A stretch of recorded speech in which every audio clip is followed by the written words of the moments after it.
Você falou uma coisa, cara, que eu gostei de ouvir ainda agora. Você falou, pô, você é um antirracista. E assim, a gente como branco, às vezes, fica num lugar de meio cilada com essas coisas, né? Tipo, pô, mas eu posso dizer que eu sou um antirracista? Eu não posso dizer e tal.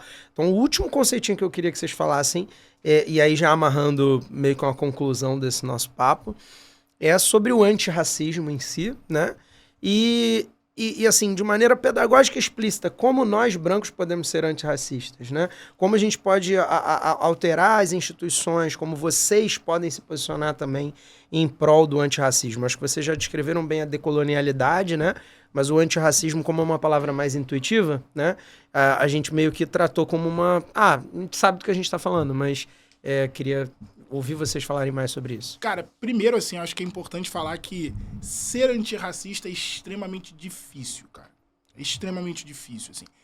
É difícil porque é difícil, inclusive, para uma pessoa negra se entender enquanto tal e perceber e superar, sobretudo, né, as amarras do auto-ódio, né? Para poder se aceitar. Não. Se aceitar é algo completamente difícil, tem pessoas aí com 40, 50, 60 anos fazendo terapia para conviver consigo, né? Imagina o que é o outro e alguém que não viveu aquelas dores conseguir de fato ser, né? Então, primeiro de tudo é isso, cara. Ser antirracista é algo extremamente difícil.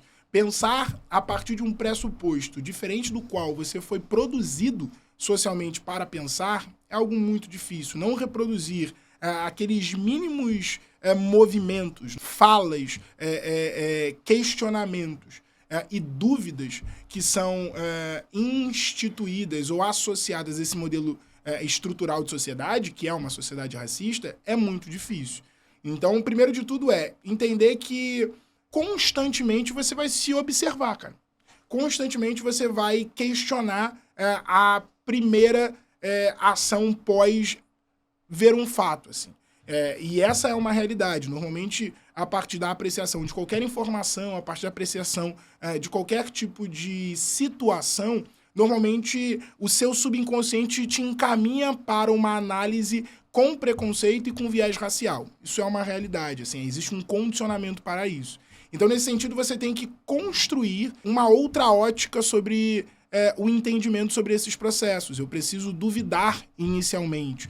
Eu preciso proteger, né, esse meu movimento inicial. Eu tô vendo um moleque andando ali na mesma calçada que eu. Normalmente, o primeiro olhar é um olhar que vai tecer preconceito, que vai construir um medo. Isso é uma realidade. Né? E isso está associado a uma lógica de construção, de fato. É o que o racismo produziu e é o que a sociedade brasileira hoje está apresentada. Então, dentro disso, você tem que construir novas óticas, novos olhares e pensar de uma forma diferente a sua programação. Isso é muito difícil. Nós, enquanto educadores, né, qual é o nosso papel?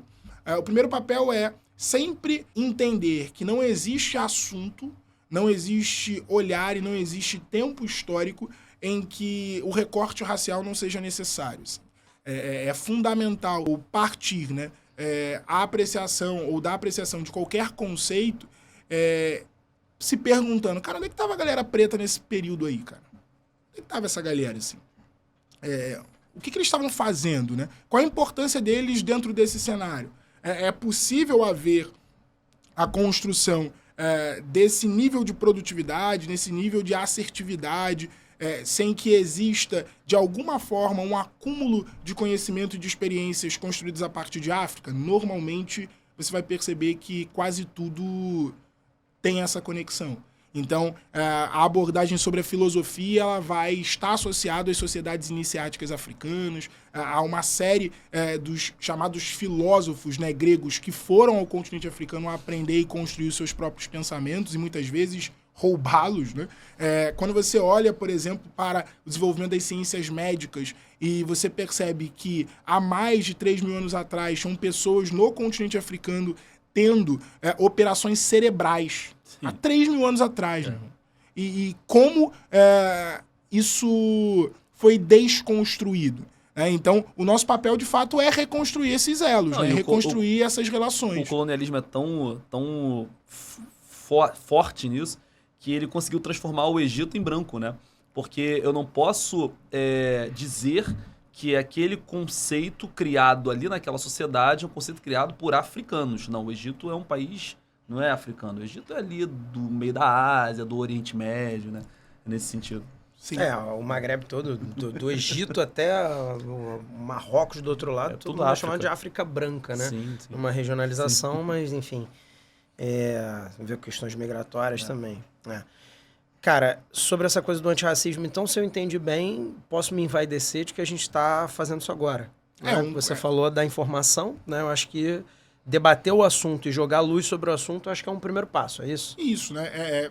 Acessar informação, duvidar dessa informação, construir métodos e práticas que reconstruam a forma de sociedade que a gente está aí. Porque se a gente não interpor, se a gente não se movimentar, de fato o viés racial é o viés que vai permanecer. Né? Que é o viés naturalmente implementado. Assim. É o que está ali. Ele não é natural, mas ele foi implementado. Né? Ele é construído por meio das lógicas estruturantes da nossa sociedade.